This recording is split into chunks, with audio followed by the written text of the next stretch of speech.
कृष्ण कृष्ण हरे हरे हरे राम राम राम हरे हरे हरे कृष्ण कृष्ण कृष्ण हरे हरे हरे राम राम राम राम हरे हरे। हरे कृष्ण माता जी, प्रभु जी समस्त को दंडवत प्रणाम। हरे कृष्ण। हरे कृष्ण माता जी, बहुत बहुत धन्यवाद। हरे कृष्ण समस्त प्रणाम। हाँ, इसकन मंगलू तरफ आपण स्वागत प्रार्थना सहित भागवतम क्षेत्र प्रारंभ करिया। ओं अज्ञानतिमिरन्धस्य ज्ञानञ्जनशलाकया चक्षुमृतं येन तस्मै श्रीगुरुवे नमः। श्रीचैतन्यं मनोभीष्टं स्थापितं येन भूतले स्वयं रूपं कदा मह्यं ददाति स्वपदान्तिकं। वन्देऽहं श्रीगुरुश्रीयुतपदकमलं श्रीगुरोन् वैष्णवांश्च श्रीरूपं साग्रजातं सहगना रघुनाथानि त्वं त्वं सजीवम् साद्वैतं सावधूतं परिजना सहितं कृष्ण चैतन्य देवं श्रीराधा कृष्णपादान् सागना ललिता श्रीविशाखामितश्च नमो विष्णुपादाय कृष्णपृष्ठाय भूतले श्रीमते भक्तिवेदांत स्वामिनीति नामिने। नमस्ते सरस्वती देवीं गौरवाणी प्रचारिणे निर्विशेष शून्यवादी पाश्चात्यदेशतारिणे। हे कृष्ण करुणा सिंधु दीनबंधु जगतपते गोपेश गोप्यकांत राधकांत नमस्तुते। तप्त कांचने गौरांगी राधे वृंदावनेश्वरी वृषभानुसुते देवी प्रणमामि हरिप्रिये। वंशकल्पतरुभ्यश्च कृपा सिंधु एव च पतितानं पावनेभ्यो वैष्णवेभ्यो नमो नमः। नमो महावदन्याय कृष्ण प्रेम प्रदायते कृष्णाय कृष्ण चैतन्य नामिने गुरुदिश नमः। नमो ब्राह्मणे देवाय गो ब्राह्मण हिताय च जगद्धिताय कृष्णाय गोविंदाय नमो नमः। जय श्री कृष्ण चैतन्य प्रभु नित्यानंद श्री अद्वैत गदाधर श्रीवासादि गौर भक्त वृंद। हरे कृष्ण कृष्ण कृष्ण हरे हरे हरे राम राम राम हरे हरे। हरे कृष्ण कृष्ण कृष्ण हरे हरे हरे राम राम राम हरे हरे। हरे कृष्ण कृष्ण कृष्ण हरे हरे हरे राम राम राम हरे हरे। ओम नमो भगवते वासुदेवाय। ओम नमो ओम भगवते नमो भगवते वासुदेवाय। वासुदेवाय। ओम नमो भगवते वासुदेवाय। नमो ओम नमो भगवते भगवते वासुदेवाय। वासुदेवाय। ओम नमो भगवते वासुदेवाय। ओम ओम नमो नमो भगवते भगवते वासुदेवाय। वासुदेवाय। नारायणं नमस्कृत्य नरं चैव नरोत्तमं नारायण नारायणं नमस्कृत्य नमस्कृत्य नरं चैव नरं चैव नरोत्तमम्। नरोत्तमं देवीं सरस्वतीं व्यासं ततो जयमुदीरयेत्। देवीं देवीं सरस्वतीं सरस्वतीं व्यासं ततो व्यासं ततो जयमुदीरये। जयमुदीरये। नष्टप्रायेषु अभद्रेषु नित्यं भागवत सेवया नष्टप्रायेषु भद्रेषु नित्यं भागवतसेवया। भगवते उत्तमश्लोके भक्तिर्भवति नैष्टिकी। भगवते भगवते उत्तम उत्तमश्लोके भक्ति भक्तिर्भवति। कृष्ण प्रभु जी प्रणाम। हरे कृष्ण। प्रणाम। हरे कृष्ण प्रभु जी प्रणाम। निगमकल्पतरुर्गलितं फलं सुखमुखादमृतद्रवसंयुतं पिबत भागवतं रसमालयं मुहुरहो रसिका भूवि भावुका। हे विवेकपूर्ण मनुष्यगण, जाणी रख श्रीमद् भागवतम वैदिक साहित्य रूपी वृक्षर एक परिपक्व फल अटे। यह शिल सुखदेव गोस्वामी मुखर निःसृत अतएव ये अमृतमय फल मुक्त पुरुष मान द्वारा आस्वादित होता है। हरे कृष्ण। श्लोक पढ़ु। हरे कृष्ण प्रभु जी। ओम नमो भगवते वासुदेवाय। श्लोक संख्या 19। प्राणायामेन संयम्य मनो शतमुनिः अतिष्ठत् एकपादेन निर्द्वन्द्वो नीलभोजनः। शिल प्रभुपाद की जय। अनुवाद।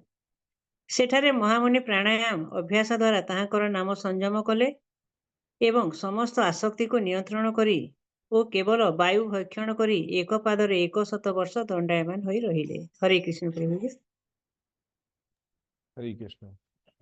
तो हमें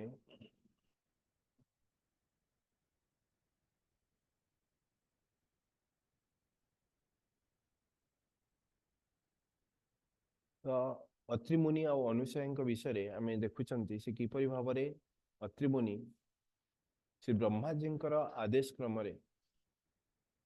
सृष्टिर जनसंख्या वृद्धि करने से कौन कले ना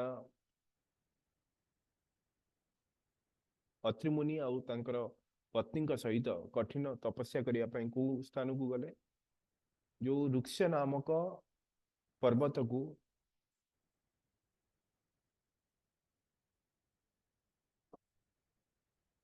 हरे कृष्ण माता जी हरे कृष्ण प्रभुजी। श्लोक नंबर 20। हरे कृष्ण शरणं तो प्रपद्ये अहम हरे जय कृष्ण भज। हरे कृष्ण प्रभुजी। हाँ माता जी मुझे कहली मोर भॉइस आसछि तो ठीक है। हरे कृष्ण टिके टिके कम अछि प्रभुजी। हरे कृष्ण माता जी श्लोक हाँ, नंबर एबे 19 एबे आसिला एबे हाँ बढ़िया आसिला प्रभुजी। श्लोक नंबर 19 आम पठन करछंती तो आज्ञा आज्ञा। आम पूर्व श्लोक मानकर जहाँ देखी प्रथम आलोचना करछंती कि अत्रि मुनि आउ अनुसयଙ୍କ जो विवाह परे से कौन कले ना ब्रह्माजी द्वारा आदिष्ट होगी आदेश को मानी से कौन कले ना प्रजा सृष्टि करने से कौन कले प्रथमे अत्रि मुनि आउ तांकर पत्नी अनुसया सहित कठिन तपस्या करने कौटी गले ना वृक्ष नामक पर्वत को से जाइथिले एवं सेठारे जो सेठारकार जो प्राकृतिक जो सौंदर्य थिला जहाँकि अत्यंत कौन बहुत सुंदर थिला जहाँकि तपस्या करने ପାଇଁ बहुत अनुकूल स्थान रही तो से अत्रि मुनि से स्थान को बाछिथिले तो एठारे कौन कहते ना प्राणायामेन संयम्य मनः वर्ष मुनि अतिष्ठत मुनि अतिष्ठत एक पादेन निर्द्वंद अनिल भोजन से कौन कले ना जो प्राणायाम सेठे करिया लगे जो योगाभ्यास करने से माने से कौन कले ना निजर इंद्रिय मान को मन को संयम करने 100 वर्ष कहते वर्ष शतंग 100 वर्ष पर्यंत से कौन से महामुनि सेठारे अवस्थान कले एवं एक पादेन गोटे पादरे दंडामान होइकी से कौन कले ना केवल वायु को भोजन करिकी से कौन कले एपरी तपस्या कले तो देखिया गले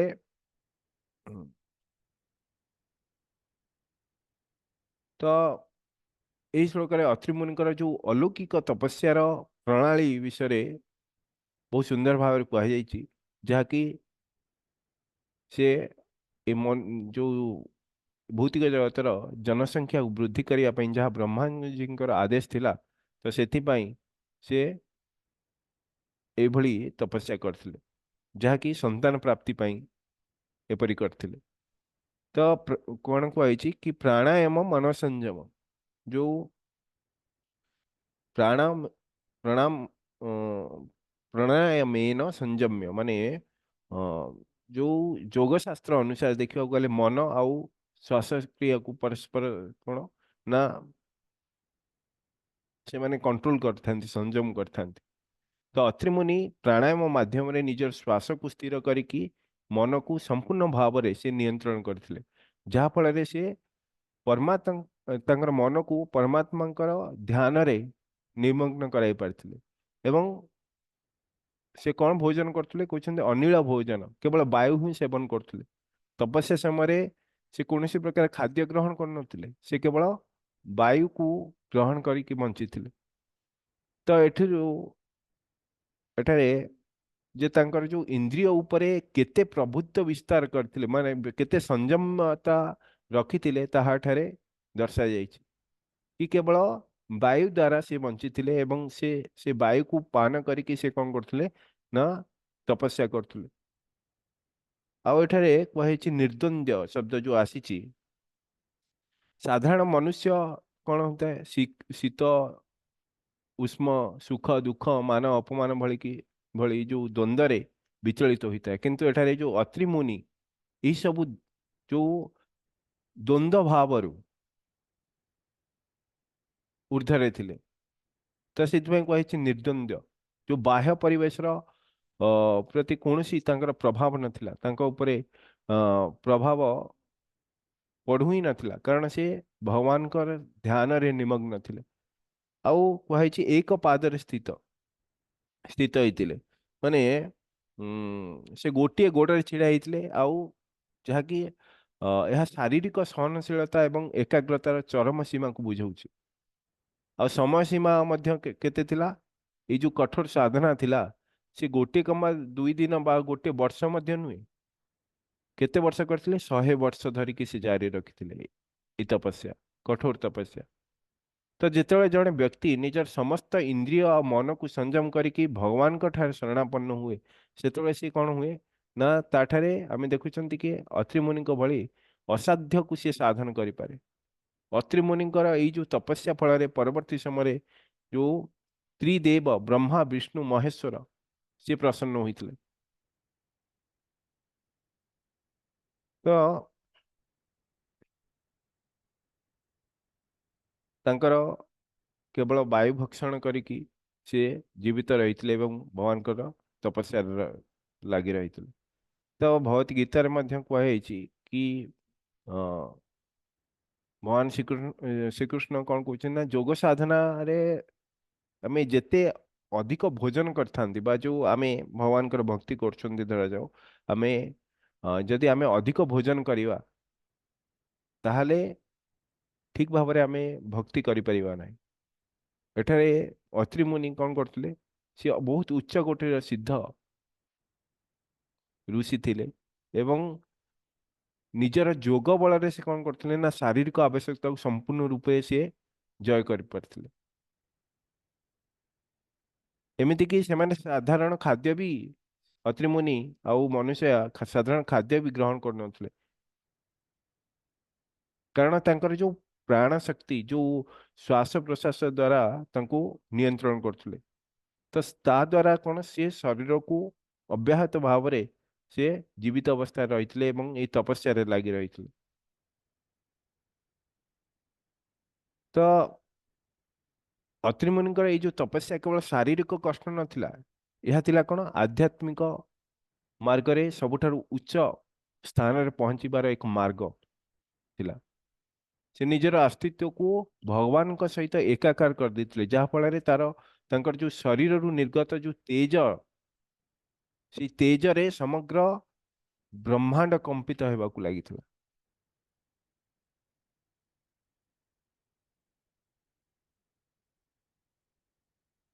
ତ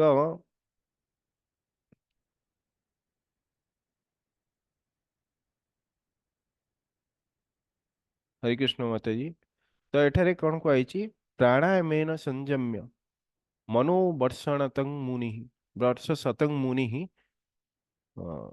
ଅତିଷ୍ଠତ୍ ଏକ ପାଦେନ ନିର୍ଦ୍ୱନ୍ଦ୍ୱ ଅନିଳ ଭୋଜନ। ତ ଦେଖିବାକୁ ଗଲେ ଅତ୍ରି ମୁନିଙ୍କର ଏଇ ଯୋଉ କଠୋର ତପସ୍ୟାକୁ ବୁଝିବା ପାଇଁ ଦେଖିବାକୁ ଗଲେ କଣ, ଭଗବତ ଗୀତାରେ ଯୋଉ କୁହାଯାଇଛି, ଆପାନି ଜୁହ୍ୟତି ପ୍ରାଣଂ ପ୍ରାଣ ଆପାନଂ ତଥା ପରେ ପ୍ରାଣ ଆପାନ ଗତି ବୁଦ୍ଧବ ପ୍ରାଣାୟାମ ପରାୟଣ। ତ ଭଗବାନ କହୁଛନ୍ତି କି ଅନେକ ସାଧକ କଣ କରିଥାନ୍ତି ନା, ପ୍ରାଣ ଆଉ ଆପାନ ବାୟୁର ଗତିକୁ ରୋକିକି ଯୋଉ କୁମ୍ଭକ ରେଚକ ଏଇ ସବୁ ପ୍ରାଣାୟାମରେ ସେ ମଗ୍ନ ରହିଥାନ୍ତି। ଆଉ ଏଠାରେ ଅତ୍ରି ମୁନି ଏହିପରି ଭାବରେ ପ୍ରାଣାୟାମ କରି ନିଜର ମନକୁ ପରମାତ୍ମାଙ୍କ ଠାରେ ସ୍ଥିର କରିଥିଲେ। ଆଉ ଭଗବତ ଗୀତାରେ ଭଗବାନ କଣ କହୁଛନ୍ତି, ତ୍ରୈଗୁଣ୍ୟ ବିଷୟ ବେଦ ନିସ୍ତ୍ରେୟ ଗୁଣ ଭବାର୍ଜୁନ ନିର୍ଦ୍ୱନ୍ଦ ନିତ୍ୟ ସତ୍ୱସ୍ଥ ନିର୍ଯୋଗ ଅକ୍ଷମେ ଆତ୍ମବାନ। ତ ଭଗବାନ ଶ୍ରୀକୃଷ୍ଣ ଅର୍ଜୁନକୁ ନିର୍ଦ୍ୱନ୍ଦ ମାନେ ସମସ୍ତ ପ୍ରକାର ଦ୍ୱୈତ ଭାବରୁ ମୁକ୍ତ ହେବାକୁ ପରାମର୍ଶ ଦେଉଛନ୍ତି। ତ ଅତ୍ରି ମୁନି 100 वर्ष धरी एई अवस्था रे रही से तपस्या करथिले। तो तांकर जो एकाग्रता धैर्य को देखिया गले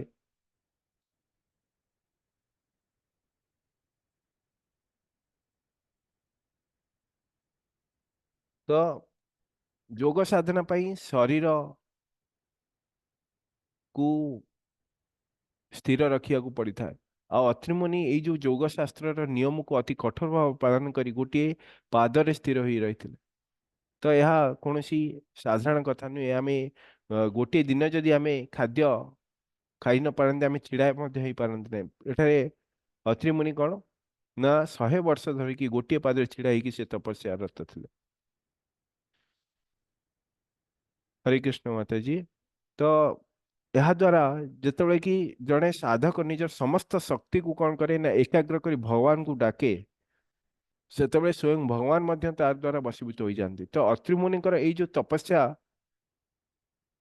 किछि यार फलाफल देखिया गले कौन थिला ना त्रिदेव को प्राप्त करिया। अत्रि मुनिकर तपस्यार शक्ति एते प्रखर थिला जे तांकर मस्तक रु जो ज्योति निर्गत होता अग्नि तपस्यार जो तेज निर्गत है यही तेज कौन है ना 3 भुवन को व्यापी जाइथिला। तो यहाँ पर ब्रह्मा विष्णु महेश्वर से ए तपस्या को देखिकी से प्रसन्न हेले एवं तांकर सम्मुख प्रकट होते। तो अत्रि मुनि जो अ, से परम पुरुष भगवान को पुत्र रूप में पाइबा को प्रार्थना करथिले।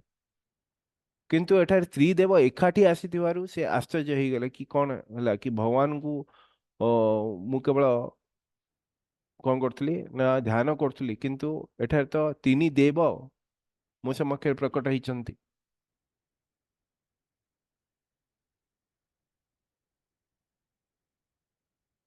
हरे कृष्ण माता जी। नेक्स्ट श्लोक रे आहुरी सुंदर भाव व्याख्या कराई। नेक्स्ट श्लोक पढ़ंतु। हरे कृष्ण प्रभु जी। श्लोक नंबर 20। शरणं तं प्रपद्ये अहं जयेव जगदीश्वरः आत्मसमां मह्यं प्रयच्छद्विति चिन्तयन्।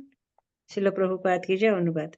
से चिंता कले जे ए जगतर अधीश्वर मु से श्रीहरिंकर शरण ग्रहण कली से मते आत्मतुल्य अर्थात ठीक ताहाक भली एक पुत्र प्रदान करंतु। हरे कृष्ण प्रभु जी। हरे कृष्ण। देखंतु सी ये जो कठोर तपस्या करुले सी कौन पाई ना परम पुरुष भगवान को प्राप्त करने पुत्र रूप में प्राप्त करने। तो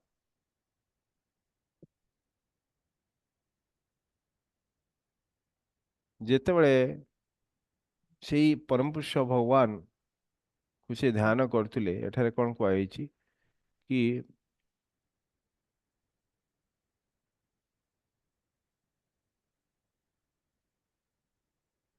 शरणं तं प्रपद्ये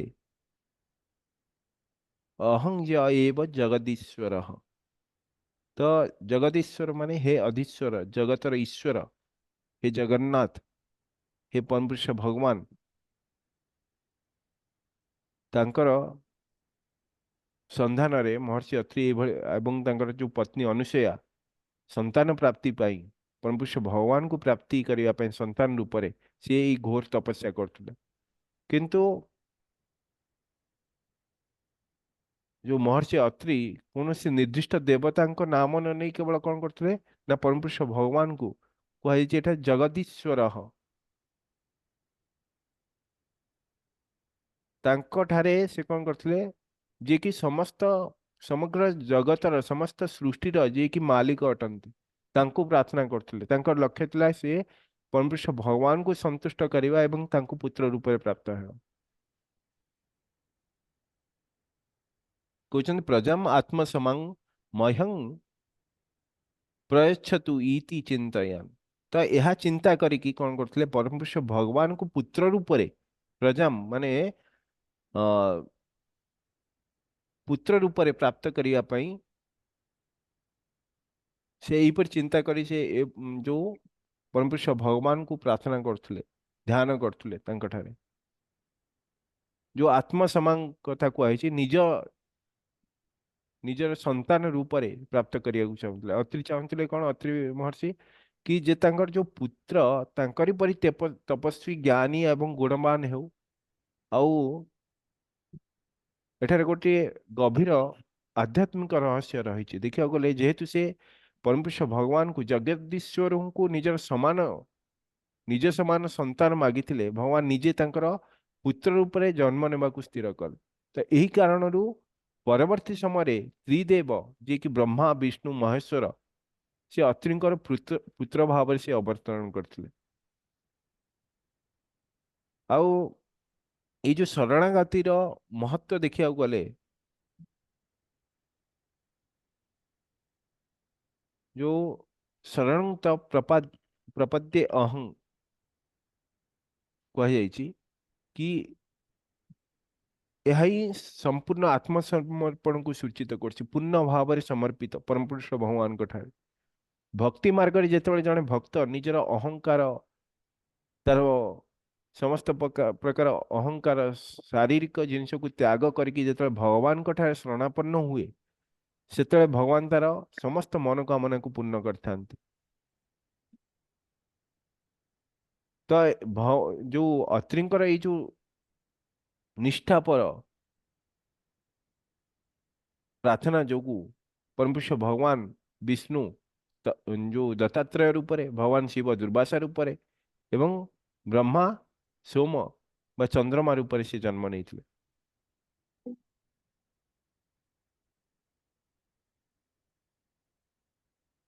तो अत्रिमुनि कौन कहते शरण तंग प्रपद्ये अहं कि मुझे परमपुरुष भगवान जगदीश्वर शरण रे जाऊँगी। तो भगवत गीता रे कौन कह सर्वधर्मान परित्यज्य माम एकं शरणं व्रज अहं त्वं सर्व पापेभ्यो मोक्षयिष्यामि मा शुच। परमपुरुष भगवान स्वयं एया ही कहउछन ना। तो एठारे ताही अत्रिमुनि कौन कहउछन ना शरणं तं प्रपद्ये अहं कि मुझे परमपुरुष भगवान का शरण नेउछि। तो भगवान श्रीकृष्ण अर्जुन को कौन कहउछन समस्त प्रकार धर्म जो समस्त धर्म को कर्तव्य को त्याग करी केवल मोर शरणापन्न हुओ, मु तुम समस्त मु तुम कौन करी समस्त पाप मुक्त करदेवी, मोक्ष प्रदान करि। तो अत्रिमुनि मध्य अन्य कौन देवादेवी पाखक न जाई से क्या पाखु जाइथिले परमपुरुष भगवान जगदीश्वर कृष्ण निकट को ही निजर आश्रय तांको ठारे ही आश्रय नहीं।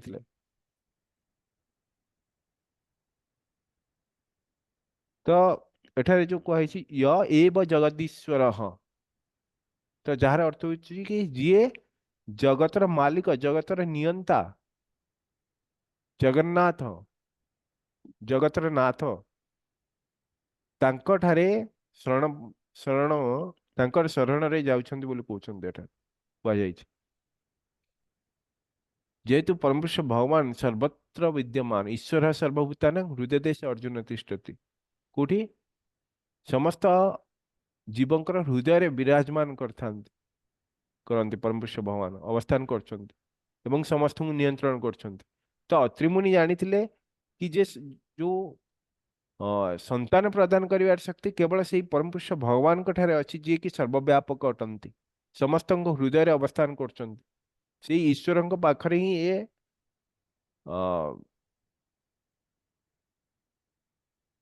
ये शक्ति रही है।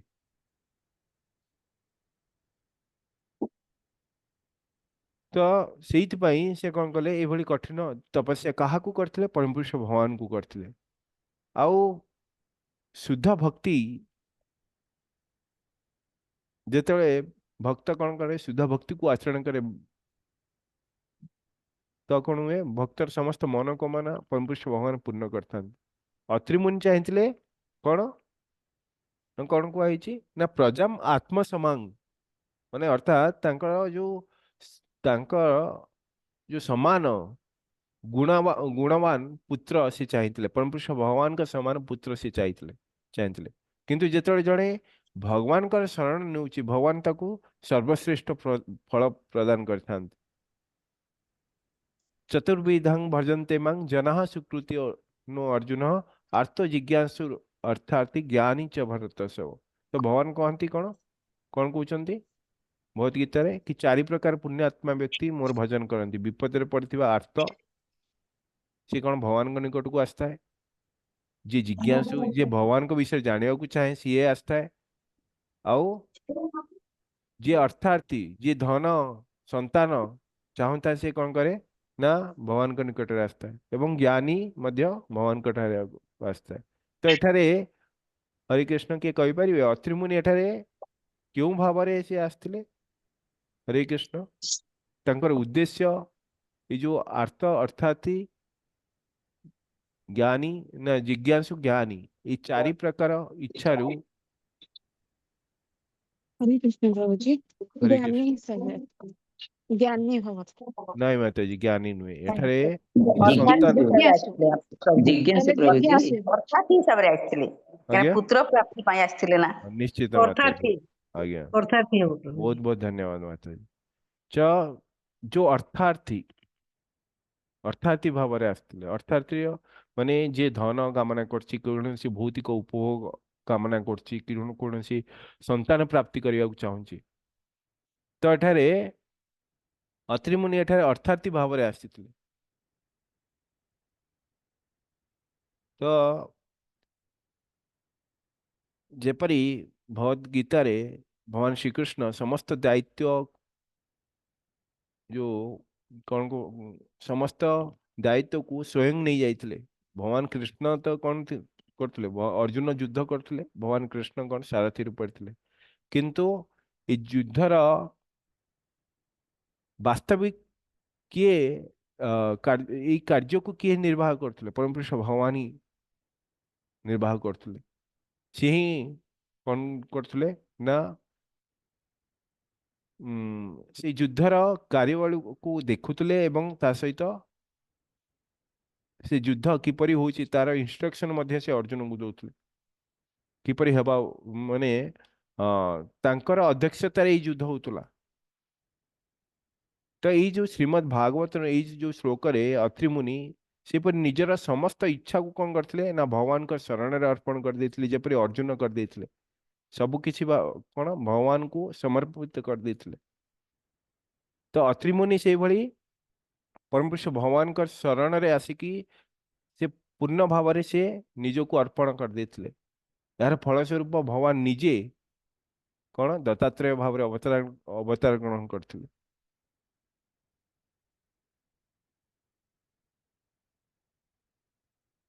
तो अत्रि मुनिଙ୍କର प्रार्थना शुणी कि ब्रह्मा विष्णु एवं महेश्वर तीन देवता एका संगे तांको सम्मुख रे प्रकट हो गले जो से कठिन तपस्या करथिले तांकर मस्तिष्क रु जो तेज द्वारा कौन है तीन भुवन व्यापी गला से तीन देवता सॉरी जो तीन त्रिदेव ब्रह्मा विष्णु महेश्वर से प्रसन्न है कि सम्मुख रे प्रकट हो गले तो देखिया गले जो त्रिदेव सी आउ किए नुहति से परम पुरुष भगवान ही अटंती जगदीश्वर अटंती से जगदीश्वर ये सब जो एक्सपांशन अटंती ब्रह्मा विष्णु महेश्वर तो त्रिदेव को एकाठी देखिकी अत्रि मुनि आश्चर्य हो जाउछन्ति से पचार मु तो केवल जन को जगदीश्वर को आराधना करथुले किंतु आपण तो तीन जन किपरि आसले तो भगवान को उत्तर कौन थिला ना सेतळे तीन देवता कौन करछन्ति ना हसी हसी की कहते कि हे महर्षि तुम्हें जहाँ को ध्यान करछ आमे तीन जन से ही एक अटू आम भीतर कौन भेद नाही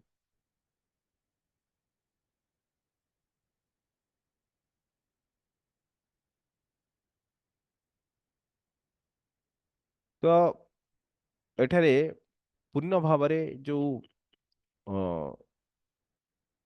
भगवान का शरण रे आसथिले महर्षि अत्रि जगदीश्वर को निजर तांको भली संतान परम पुरुष भगवान को परी संतान को प्राप्त करने पे चाहिए तो से भगवान कौन अड़ुआरे पड़गले कि मो भली संतान ये प्राप्त करने चाहूँगी देखिए बोले शास्त्र अनुसार कौन कुआई न तश्च मत्स्याभ्यधिक कश्च दृश्यते माने अर्थात भगवान का समान केही नाहांती किंवा तांको ठारू बड़ केही नाहांती तेणु अत्रि को तांकर जो समान संतान देवाकू हेले भगवान को निजे ही पुत्र रूप में आसिବାକୁ पड़ला। तो आध्यात्मिक दृष्टिकोण जड़े सिद्ध पुरुष बा जो ऋषिंकर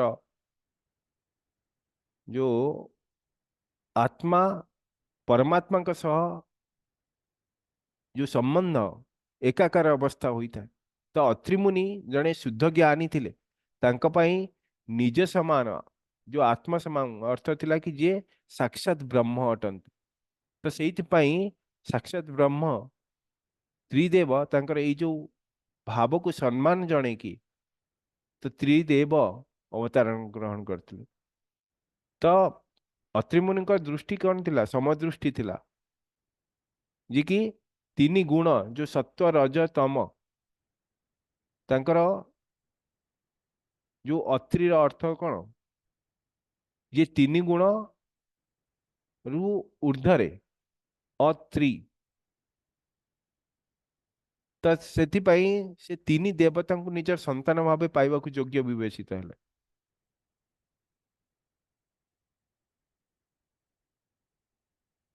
थ्री मीन्स कौन तीन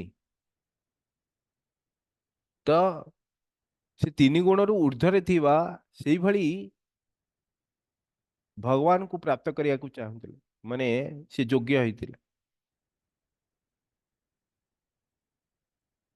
तो दत्तात्रेय जो नामकरण होता दत्त आउ जो दत्त अर्थात दान कराइथिबा एवं अत्रि अर्थात महर्षि अत्रि जेहेतु भगवान निजको अत्रि को दान कर देथिले किपरि ना संतान रूप में तांको दान कर देथिले निजको स्वयं को परमपुरुष भगवान तेणु तांकर नाम है कौन दत्तात्रेय अत्रि नाम अनुसार दत्ता दत्तार अर्थ कौन दान करा जाइतबा तो दत्तात्रेय हो गला तो भगवान का नाम तो यह को परवर्ती श्लोक मान वर्णना कर कि भगवान स्वयं कौन कहते ना महर्षि अत्रि परी जो धैर्य एवं निष्ठा जहाँकि समस्त प्रेरणादायक अटे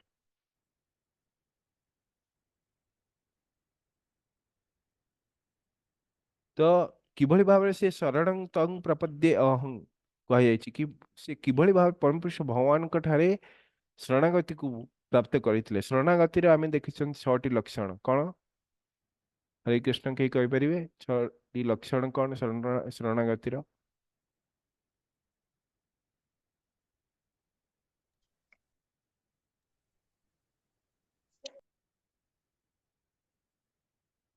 हरे कृष्ण अन्याभलिषिता शून्यं ज्ञान कर्मा ध्यान वृतम अनुकूल्यन कृष्णानुशीलेन भक्ति ऋतम। तो देखिए गले संकल्प प्रभु हाँ अनुकूल्य से संकल्प प्रतिकूल्य से वर्जन रक्षसी आसने प्रभु जी रक्षिष्यति जो अनुकूल्य संकल्प माने भगवान को जहाँ प्रिय से कार्य करिया को संकल्प करियो और प्रतिकूल्य वर्जनम भगवान कर जो जहाँ भगवान को प्राप्त करिया पाई नुहे भगवान कर जहाँ भल लगी न था जहाँ कि अप्रिय कार्य अटे ताठार दूरे रहबा जहाँ भगवान को कौन निकटवर्ती कराए ता हूँ कौन प्रातिकूल्य सॉरी अनुकूल्य जहाँकि भगवान को भक्ति पाई अनुकूल अटे आ प्रातिकूल्य वर्जन माने जहाँ कि भक्ति पाई बाधादायक अटे जेपरी जो भौतिक जगत इंद्रिय तृप्ति माति रहा तो ये सब जिनिस बा जो असंग कौन तो हाँ हमर संग किपरि हवा साधु संग हवा दरकार असाधु संग करिया उचित नहीं जो असाधु संग करिवा ताहा सेटा भगवान को पाई संतोषजनक होई न था आमे जेतेबेले जड़े शुद्ध भक्त कौन करता है प्रातुकुल्यस्य वर्जनम माने भगवान को अप्रिय कार्य जहाँ शास्त्र अनुमति तो नुहे से कार्य दूरे रहबा एवं किपरि भगवान को निकटवर्ती हवा ताहा ही होची कौन अनुकूल्य संकल्प सो एभली संकल्प करवा जहाँकि आम भगवान को निकटवर्ती हो पार आउ रक्षिष्यति विश्वासो माने भगवान मते निश्चय रक्षा करेंगे तो ये जो दृढ़ विश्वास परम पुरुष भगवान को पाखरे रखिवा आउ होची कौन गोतृप्त गोतृप्तते सॉरी कौन कुआई गोतृप्ते वरणं माने भगवान को निजरा पालन करता रक्षक भाव ग्रहण करवा एवं आत्मनिक्षेप निजको संपूर्ण भाव में परम पुरुष भगवान शरण रे पदारविंद रे समर्पण करवा यहाँ हूँ कौन पंचम आत्मनिक्षेप आउ कार्पण्य कार्पण्य कौन पर कहुई षष्ठ निजको अति दीन हीन दीन मन कर भगवान निकट रे कौन विनम्र भाव रखिवा समस्त प्रति समस्त को महान बोली भाविवा एवं परम पुरुष भगवान को सर्वोत्तम बोली भाविवा सबुठारु महान बोली भाविवा एवं निज को अत्यंत दीन अत्यंत छोट बोली मन करिवा तो यही भाव शुद्ध भक्त ठारे रही था तो यहीपरि भाव से भगवान को ठारे कौन होता है समर्पित होता है जेतबे अत्रिमुनि परमपुरुष भगवान का शरणागत नौचंती से निजर समस्त प्रकार अहंकार जो मु शरीर अटे ये जो मु पणिया जो अहंकार रही आम से भली अहंकार नथिला अत्रिमुनि ठारे सी सबु किछि को कौन करथिले सबुथिरे ऊपर को उठी जाइथिले सबु किछि भूली जाइथिले जोटी अहंकार शेष हुए से कौन हुए परमपुरुष भगवान प्रति आमर भक्ति से ही आरंभ हुए जो अहं भाव चले चली जाए से ही आमर भक्ति आरंभ होता प्रारंभ होता आ वास्तविक शरणागत उदाहरण देखिया गले एठारे अत्रिमुनि उदाहरण को कहुई आउ जेपरी जो गजराज गजेन्द्र मोक्ष जो निज जो हाथी बा जो गजेन्द्र थिला से बहुत कौन करथिला ना निज को मुक्त करने को चाहिए निजर बल से हारी जाइथिला आउ जो हारी गला से कौन पूरा पूर्ण रूप से परम पुरुष भगवान को शरणागत हो गला केवल भगवान हरि को ही डाकिला कि परम पुरुष भगवान ही मते रक्षा करि परिबे आउ केही नुहे तो एठारे अत्रिमुनिकर जो शरणागति एते गभीर थिला जे भगवान तांको केवल आशीर्वाद देवाई आसिले नहीं बरं तांकर ऋणी ही गले स्वयं को दान दे देले किभली भाव में पुत्र रूप एवं भगवान कौन कले ना जेहेतु जड़े जिते भगवान को पुत्र रूप में प्राप्त हुए से कौन हुए ना तो पुत्र पिता को जपरी साहाय्य करती से भली पुत्र रूप में परम पुरुष भगवान स्वयं कौन कले अत्रिंकर सेवा कले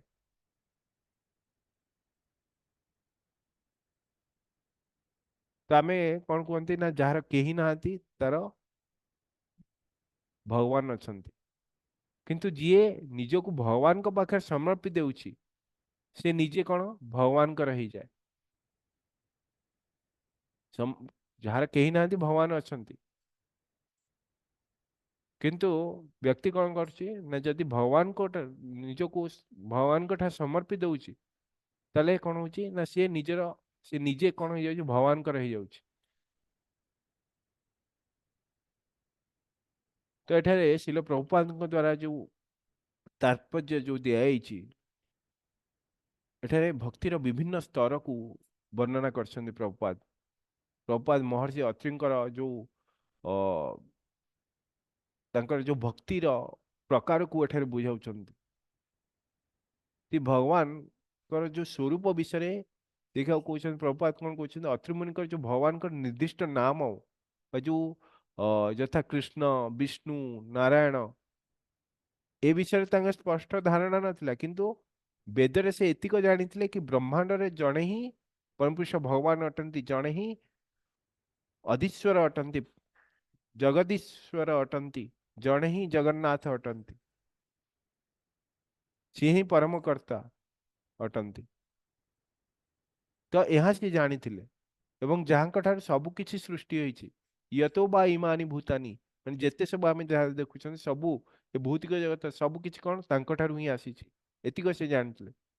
तेणु से कौनसी निर्दिष्ट नाम न नेकी से कौन करथिले परम सत्ता परम अधीश्वर जगदीश्वर को से कौन करथिले ध्यान करथिले। आ जेपरि आमे देखिले कि भगवत गीता रे आमे जो देखिले चारि प्रकार जो व्यक्ति भगवान को निकट शरणागत होइथांती, तो जोठारे भगवान कृष्ण चारि प्रकार जो पुण्यात्मा भक्तों विषय कहते अत्रि मुनि को एठारे अर्थात जे कि निजर कौन से आवश्यकता पूरण पाई भगवान को डाकती से श्रेणी रे रखा जाइछि। अर्थार्थी जदिओ तांकर कौन थिला ना कामना रहितला, इच्छा रहितला कौन परमपुरुष भगवान को प्राप्त करिवार थिला, किंतु देखिया गले एटा होची कौन शुद्ध भक्ति अटे, जेहेतु से भगवान को प्राप्त करिया चाहते एवं ब्रह्मांकर आदेश रे कौन थिला ना पितांकर आदेश थिला कि कौन प्रजा सृष्टि करिया पाए। तो अत्रि मुनि को कहीं एठा शुद्ध भक्त कुआ जाए नहीं। मायावादी जो अत्रि मुनि भगवान को निजर संतान भाव में मागी नथिले, बरं भगवान को परि जणे संतान मागिथिले, सेइतमई एठारे अत्रि मुनि को शुद्ध भक्त बोली वर्णना करा जाए नहीं। से कौन मागिथिले ना परमपुरुष भगवान को से सीधा सड़क भाव में भगवान को प्राप्त करिया पाई चाहि नथिले, भगवान को परि जणे संतान प्राप्त करिया पाई कठोर तपस्या करथिले। आ भगवान समान अन्य जन को मागिबा यह हूँ कौन भौतिक इच्छा अटे। जदि से साक्षात भगवान को ही पुत्र रूप में मागी थांते तेबे ता कौन होता परम सत्य परमपुरुष भगवान को प्रति प्रेम बोली कह जाता। किंतु एठारे प्रभुपाद कहते कि जे भगवान का सदृश भगवान का समान पुत्र प्राप्ति करने तांकर इच्छा रही। तो ये जो भगवान का सदृश मागिवा द्वारा से प्रमाणित है कि जे तांकर जो लक्ष्य भगवान नुहंती बरं एक गुणवान संतान को से प्राप्त करिया चाहते। तो देखो एटा टिके बुझिया पाए आपण टिके कठिन हो पारे। आम जदि परमपुरुष भगवान को मागुचु, परमपुरुष भगवान तो एक अटंती, तांकु पुत्र रूप में प्राप्त करने चाहूँ ताहा कौन शुद्ध भक्ति कह जाउची। जदि आमे भगवान का समान अन्य काहा को आमे पुत्र रूप में प्राप्त करने चाहूँगी ताहले ताहाको शुद्ध भक्ति कह जाऊ नहीं, ता होची कौन भौतिक इच्छा बोली कह। परमपुरुष भगवान को व्यतीर के आउ केही भी नहांती आमर, आमे आउ कहार शरण जीवार आवश्यकता ही नहीं।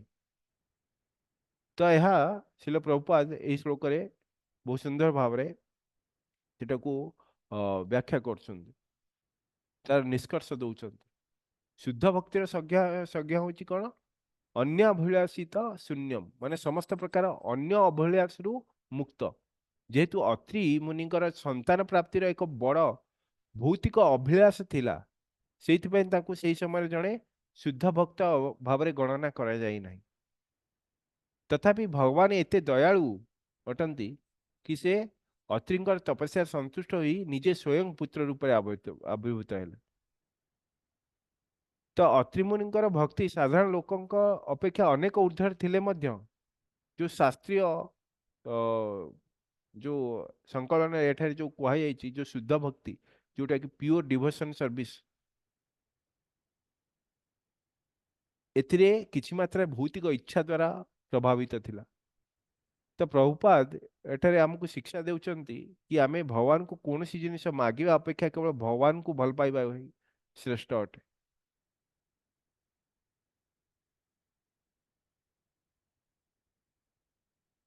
तो प्रभुपाद अनुसार जोटा कि शुद्ध भक्ति ताहाको बुझिबा अत्यंत आवश्यक अटे।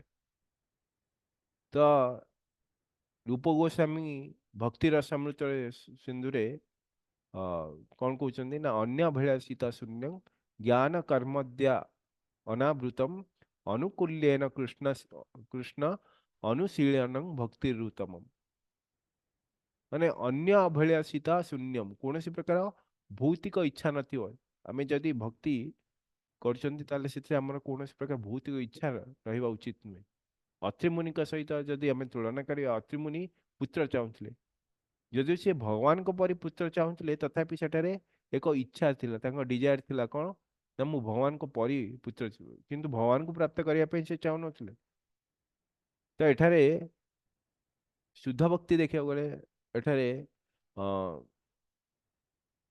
शुद्ध भक्त कौन चाहता है ना हे भगवान आपण मते जेउ अवस्था रखंतु जेउठारे रखंतु मोर किसी जास नाही मु केवल आपणकर सेवा करिया को चाहे एटा ही शुद्ध भक्तिर इच्छा रहता है एपरिक सी स्वर्ग प्राप्ति करिया को चाहे नहीं बा एपरिक वैकुंठ लोक मध्य चाहि न थाए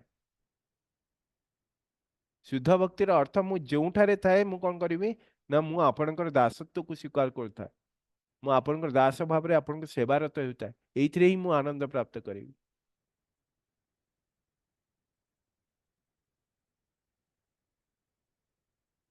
तो केवल शुष्क पांडित बाबू जो मु ब्रह्मन ये जो चिंताधार मुक्त हेबा बा कौन पुण्य कर्म पुण्यर फल पाइबा पई कार्य करिवा एतिक माने सीमित एतिक सीमित रहिबा उचित नुहे हमको भगवान का आध्यात्मिक सेवा करिया पड़ो शुद्ध भक्ति करिया पड़ो आउ शुद्ध भक्त ये सब आवरण मुक्त होता है कि मु ए सब कार्य कले मते पुण्य मिलिबो ए सब को मु कौन हेबी ना मु स्वर्ग प्राप्ति करी ए सब इच्छा ताठारे न थाए आउ कहे अनुकूल्यन कृष्ण अनुशीलन माने भगवान को प्रसन्नता पई कार्य करिया उचित जड़े शुद्ध भक्त से कार्य करती जहा कि भगवान को संतुष्ट भगवान संतुष्ट हेबे अत्रि मुनि निजर संतोष पाई निजर संतोष पाई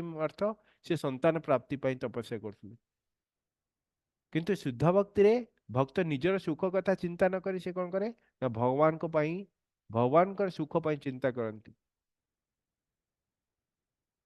जो गोपी मानकर भक्ति से माने निज सुख पाई नुहे बरं परमपुरुष भगवान कर सुख पाई तांकर आनंद निमित्त सी कौन करते सबु किछि को त्याग कर देथिले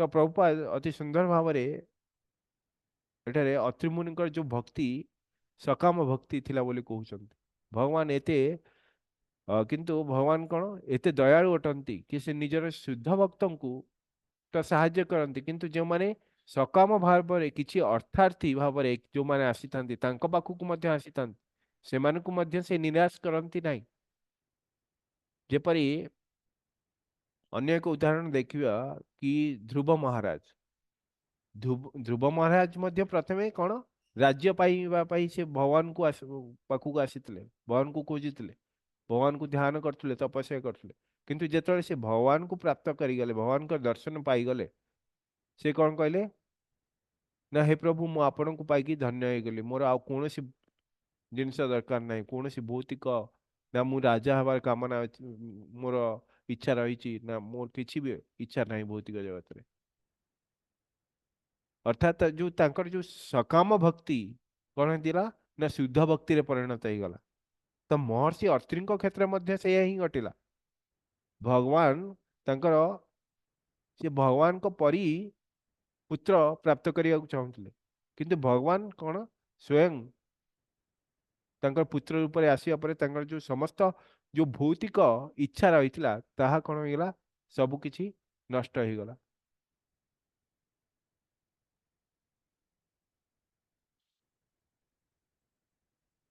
तो एठा देखिया गले प्रभुपाद बहुत सुंदर भाव में कहते कि तांकर जो इच्छा रही अर्थार्थी भाव में भगवान को प्राप्त करने जो पुत्र भाव से पुत्र परम पुरुष भगवान को परिपुत्र प्राप्त करिया ପାଇଁ କିନ୍ତୁ ଭଗବାନ ସ୍ୱୟଂ ଆସି ଯାଇଥିଲେ ଏବଂ ଭଗବାନଙ୍କୁ ଦର୍ଶନ କରିକି ସେ ଶୁଦ୍ଧ ଭକ୍ତିକୁ ପ୍ରାପ୍ତ କରିଥିଲେ।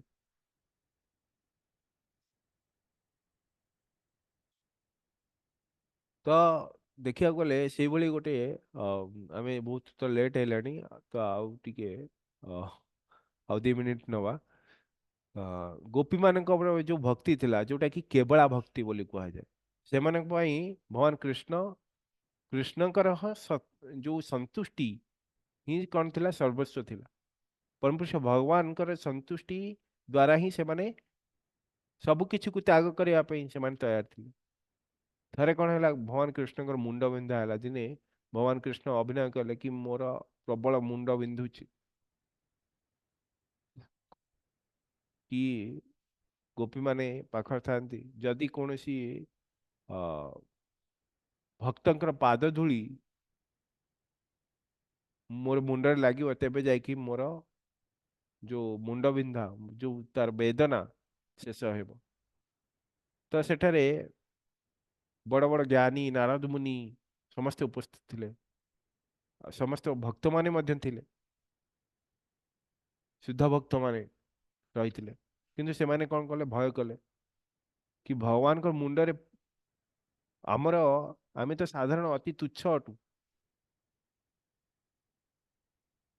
ଆମେ ଦୀନ ଅଟୁ, ଆମେ କିପରି ପାଦ ଧୂଳିକୁ ପରମ ପୁରୁଷ ଭଗବାନଙ୍କୁ ଦେବୁ, ଆମର ପାଦ ଧୂଳିକୁ ଭଗବାନ ତାଙ୍କର ମଥାରେ ଲଗେଇବେ। ତ ନିଶ୍ଚିତ ଭାବରେ ଏସବୁ ଯଦି ଆମେ କରିବୁ ଆମେ ନର୍କରେ ହିଁ ପଡ଼ିବୁ। କିନ୍ତୁ ଗୋପୀମାନଙ୍କର ଯୋଉ ତ୍ୟାଗ, କିନ୍ତୁ ଗୋପୀମାନେ ଦେଖିବାକୁ ଗଲେ ଏହା ଶୁଣିବା ମାତ୍ରେ ସେ ଦୌଡ଼ିକି ଚାଲିକି ପଳେଇ ଆସିଲେ, ତାଙ୍କ ପାଦ ଧୂଳିକୁ ସାଙ୍ଗେ ସାଙ୍ଗେ ଦେବାକୁ ପ୍ରସ୍ତୁତ ହେଇଗଲେ।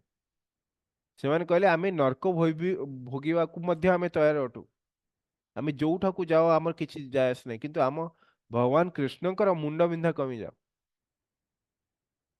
ତ ଶୁଦ୍ଧ ଭକ୍ତିରେ ନିଜର ପାପ ହଉଛି, ପୁଣ୍ୟ ହଉଛି, କିମ୍ବା ନିଜର ଭବିଷ୍ୟତ ପ୍ରତି କୌଣସି ଚିନ୍ତା ଏସବୁ ଜିନିଷ ନଥାଏ।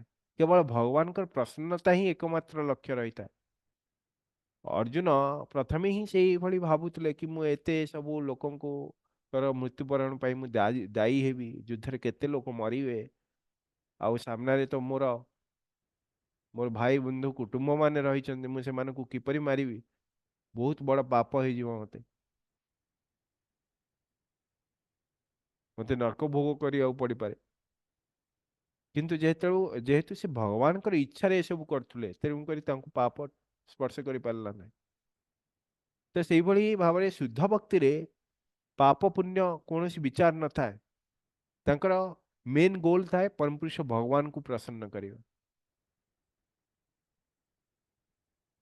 ତ ଅତ୍ରି ମୁନି ଜଣେ ମହାନ ଋଷି ଥିଲେ ମଧ୍ୟ, ସେ ସେହି ସମୟରେ ତାଙ୍କୁ ଶୁଦ୍ଧ ଭକ୍ତି ଜଣା ନଥିଲା, କାରଣ ସେ ଭଗବାନଙ୍କୁ ଜଣେ ଦାତା ବୋଲି ସେ ପରମ ପୁରୁଷ ଭଗବାନଙ୍କୁ ଦେଖୁଥିଲେ କି ସିଏ ହିଁ ପ୍ରଦାନ କରିପାରିବେ, ସିଏ ତାଙ୍କୁ ପ୍ରାର୍ଥନା କଲେ ମୁଁ ପ୍ରାପ୍ତ କରିପାରିବି। ତ ଆମ ପାଇଁ ଶିକ୍ଷା କଣ, ଆମେ ସାଧାରଣତଃ ମନ୍ଦିରକୁ ଯାଉଛନ୍ତି କିଛି ମାଗିବା ପାଇଁ, ଧନ ସ୍ୱାସ୍ଥ୍ୟ ଦରକାର, କି ଏ ଜିନିଷଟା ଦରକାର, କିଛି ସଫଳତା, କି ମୁଁ ଏ ଏକ୍ଜାମରେ ପାସ୍ କରିଯାଏ। ତ ଏହା ମଧ୍ୟ ଭୁଲ ନୁହେଁ, କିନ୍ତୁ ଏହା ଶ୍ରେଷ୍ଠ ନୁହେଁ ବୋଲି କୁହାଯାଏ। ପ୍ରଭୁପାଦ ବହୁତ ସୁନ୍ଦର ଭାବରେ ଉଦାହରଣ ଦଉଛନ୍ତି କି ଏହା ଶ୍ରେଷ୍ଠ ନୁହେଁ।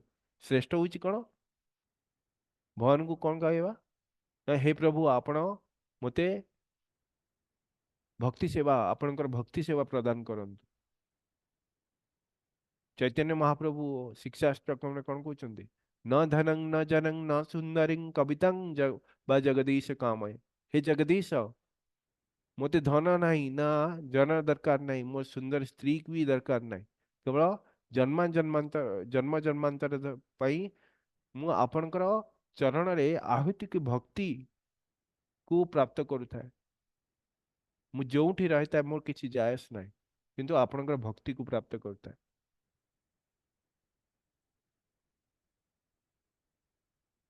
हरे कृष्ण। ଆମେ ଏଠି ବିରାମ ଦେବା। हरे कृष्ण प्रभु जी, विराम देव।